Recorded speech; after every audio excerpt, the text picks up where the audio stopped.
Okay, this next question comes from Alexander.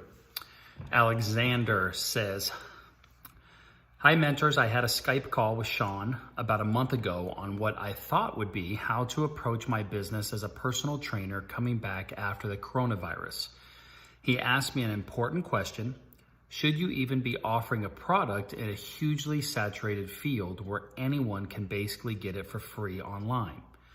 And he reminds me there is no right or wrong answer to that question.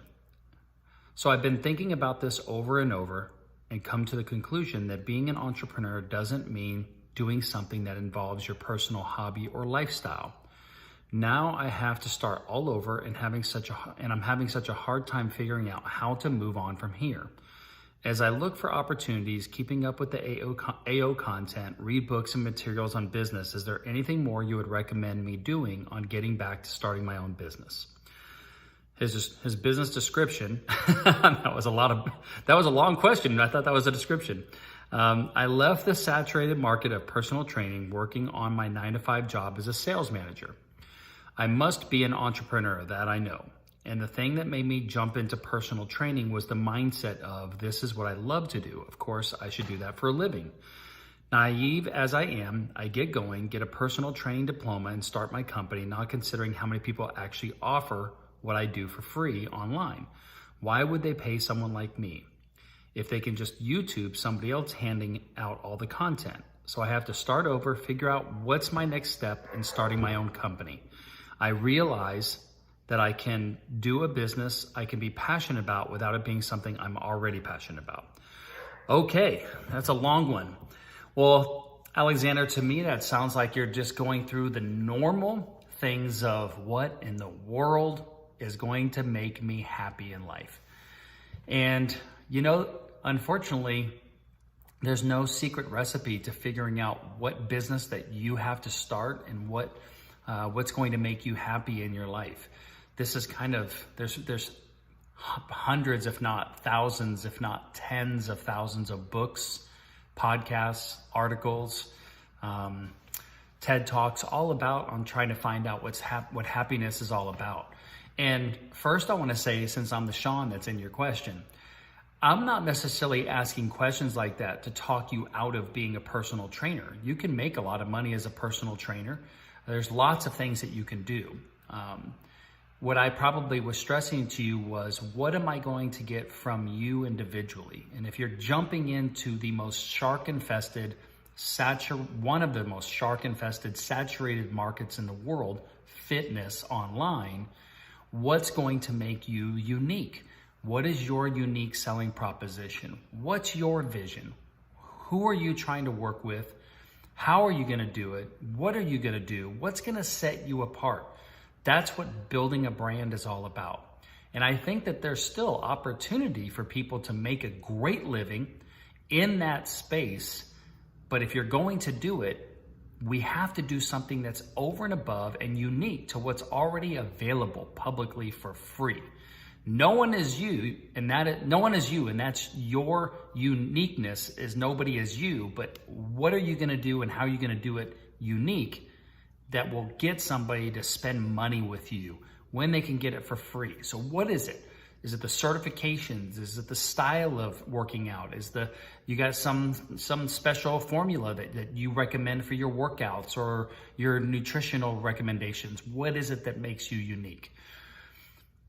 One of the hardest things that I've had a hard time answering as a mentor the last 5 years is when somebody says, well, Shawn, what business should I start? Because there's 50 billion types of businesses that you can start out there and make money. It does make sense to start a business in something that you are passionate about, something that you are expert in, something that you understand the customer. But ultimately, you also have to pick a business in which there's a demand for the product or service. And of course, there's great demand for fitness, but you still have to figure out what's going to make you unique. And so there's money and time and energy that has to be spent on building up that personal brand if that's the route you want to take. It sounds to me like all the things you're doing, keeping up with the AO content, reading books and materials on business, Those are all things that we do. But remember this, at the end of the day, if you want to be an entrepreneur, get started on being an entrepreneur. Start some sort of side hustle. If personal training is your side hustle, that's great. What I would do is I would start utilizing all of the tried and true principles of what building a personal brand are all about today. You're going to have to religiously put out strong, valued content. Pick a unique moniker for your name or for your brand. Specialize in something like 6-minute abs or 8-minute abs. Come up with something that gets catchy that you can start building a platform or a foundation from. Otherwise, what you might also look at doing is what other kinds of business opportunities are there out there in the world?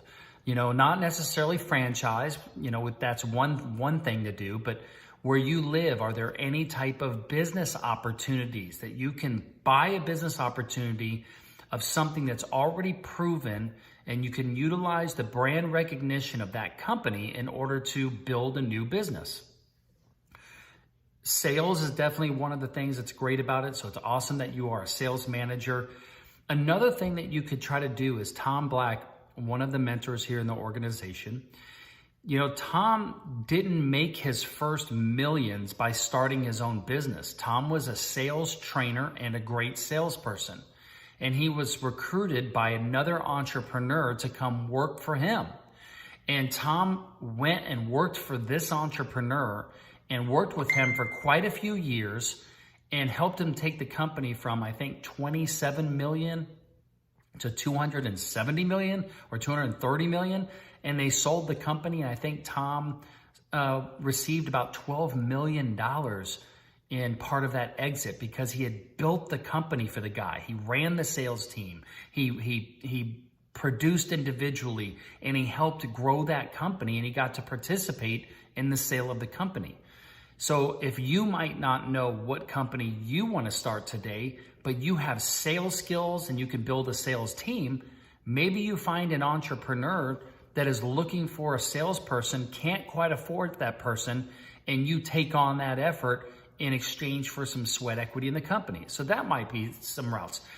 I say this because there's so many different ways to achieve the success that we're looking for in life. What I don't want you to do is fall into the trap of over-learning. Sometimes we just get out there and we start doing, and then it doesn't work out. So we try something else, and it doesn't work out. And we try something else, and we make millions of dollars, and we become happy. So I'd like to see you continue, learning how to run a business, but I'd like you to use that knowledge to actually be running a business. So I hope that helps. In the Facebook group where we have this, feel free to leave a comment, tag me if there's any more dialogue, or just go ahead and ask another question in the portal here in AO. All right, hope that helps, man.